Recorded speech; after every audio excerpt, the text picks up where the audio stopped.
አዲስ አራስ ነኝ ጡቴ በደንብ ወተት ስለማያግት ቀሪቦ ወይንም ኬኔቶ እጠጣለሁኝ ሰሞኑን ግን በሶሻል ሚዲያ ላይ ቀሪቦ ካንሰር ያመጣል እየተባለ ነው የእውነት ነው ወይ ይላል አዎ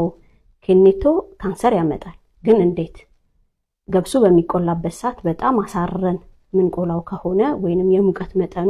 ከ120 ዲግሪ ሴልሺየስ በላይ ከሆነ አክሪላማይድ የሚባል ኬሚካል ይፈጠራል ይሄ አክሪላማይድ ኬሚካል ጣዕም የሌለው ከለር የሌለው በውሃ መዋሃድ የሚችል ወይንም ዋተር ሶሉብል ስለሆነ በቀላሉ ወደ ሰውነታችን ውስጥ መመጠጥ ይችላል በዚህ ሰዓት ጂን ሙቴሽን ይፈጠራል ወይንም ካንሰር ሴል ይፈጠራል ማለት ነው ይህ ማለት በጣም አሮ ሲቆላ ከ3440 ማይክሮግራም ፐር ኬጂ ሊኖረው ይችላል ማክሲመሙ ወይም ከፍተኛው ማለት ነው ስለዚህ ማድረግ ያለብን ምንድነው በጣም ሳናሳርር ገባ ሲል አውጥተን መጠቀም በነገራችን ላይ አክሪላማይድ የሚባለው ኬሚካል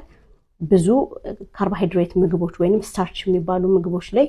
ሚኖር ነው በጣም አሳረን ቆልተን ስንመገባቸው ይሄ ኬሚካል ይፈጠራል ለምሳሌ ቺፕስ ብስኩት ኢቭን ቡና ራሱ በጣም አሳረን በመንጠቀምበት ሰዓት አክሪላማይድ የሚባለው ኬሚካል ይፈጠራል ስለዚህ በጣም ሳታሳርሩ መጠቀም ይኖርባችኋል ማለት ነው አመሰግናለሁ